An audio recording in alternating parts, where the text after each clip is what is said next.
છું રામલી અને હું છું રમલો. તમને ખબર છે આપણે શા માટે ભેગા થયા છીએ? ના, મને નથી ખબર. તને ખબર મીરા જોડે શું થયું? શું થયું મીરા જોડે?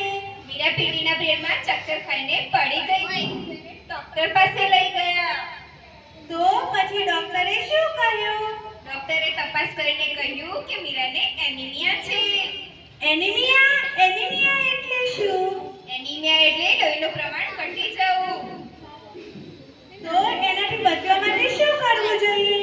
એનાથી બચવા માટે આપણે પૌષ્ટિક ખોરાક ખાવો જોઈએ, કસરત કરવી જોઈએ અને વધારે લોહીનું વહન થઈ જતું હોય તો ડોક્ટરની નિયમિતપણે તપાસ કરવી જોઈએ.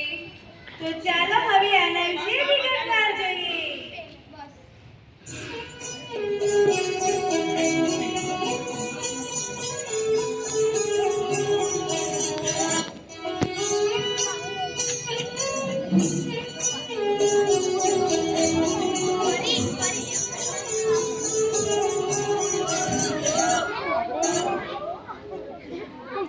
ચીંકી ક્યાં ગઈ? આ રહી પિંકી. તે જોયું આજે મીરા જોડે શું થયું તું? હા, જોયું ને. તો ચાલ હવે ફળો અને શાકભાજીનો સંવાદ જોઈએ. ચાલો જોઈએ.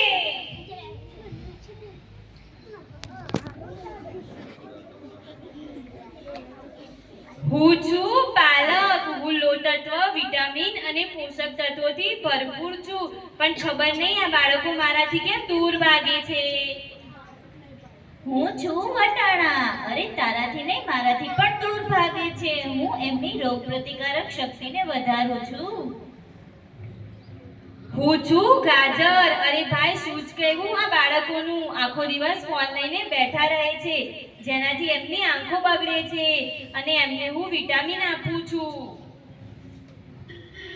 હું છું બીટ. અરે ભાઈઓ શું વાત કરી રહ્યા છો? અરે આ આજના બાળકોની વાત કરી રહ્યા છીએ જે હવા ભરેલા પડીકા જ ખાય છે. અરે હા સાચી વાત છે. મારામાંથી ભરપૂર માત્રામાં લોહ તત્વ મળે છે તો પણ મને ખાતા નથી. ચીંકી ક્યાં ગઈ? અરે આઈ પિંકી, આઈ. જલ્દી આય ને. હા આઈ પિંકી. અરે જલ્દી આય, હું તારી રાહ જોઈ રહી છું. હા પિંકી. તે જોઈ આ શાકભાજીની વાતો? હા મેં તો જોઈ પણ આ બાળકોને તો પૂછ. બાળકો ખબર પડી શાકભાજીમાંથી શું શું મળે છે? તો ચાલો હવે આગળનો સંવાદ જોઈએ. ચાલો.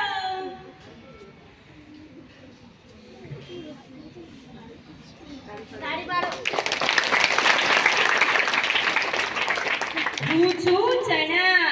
અરે અહીંયા શેની વાત ચાલી રહી હતી? ક્યાં ગયા બધા?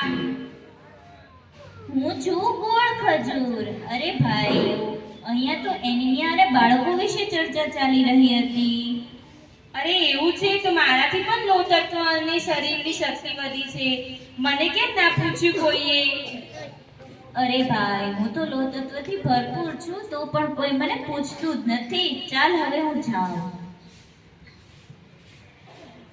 અરે આ શું લોહ તત્વ કરી મૂક્યું છે? અમને ભૂલી ગયા? તું કોણ છે વળી? અરે હું લીંબુ છું. હું વિટામિન સી થી ભરપૂર છું અને હું શરીર માટે ફાયદાકારક છું. હું છું ખાટી મીઠી નારંગી. મારામાં પણ વિટામિન સી હોય છે. હું છું લાલ ટામેટું. મને ખાઓ અને મારામાંથી પણ વિટામિન સી મળે છે. હું છું ગોળ મોટો લાંબી ટૂંકી દ્રાક્ષ. મારામાં પણ વિટામિન સી હોય છે. અરે બસ કરો તમારા વિટામિન સી ની પુરાણ. એનિમિયામાં તો લોહ તત્વની ઉણપ હોય છે, વિટામિન સી ની નહીં. તને ખબર નથી? હું તારી તાકાતમાં વધારો કરું છું. હા ભાઈ સાચી વાત. અરે હું તો રહી ગયો. હું છું સફરજન. મને દરરોજ ખાઓ અને ડોક્ટરને દૂર ભગાવો. હું છું દાડમ અને મને પણ ખાઓ અને મારામાંથી પણ લોહ તત્વ મળે છે.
જોયો રંગલા ચિંકી અને પિંકીની વાતો અને શાકભાજી અને ફળોના સંવાદ?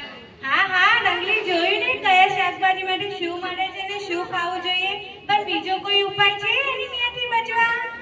હા, શિવાનીને પણ આ જ પ્રશ્ન છે. તો ચાલ અને એનો અને ડોક્ટરનો સંવાદ જોઈએ. ચાલો જોઈએ.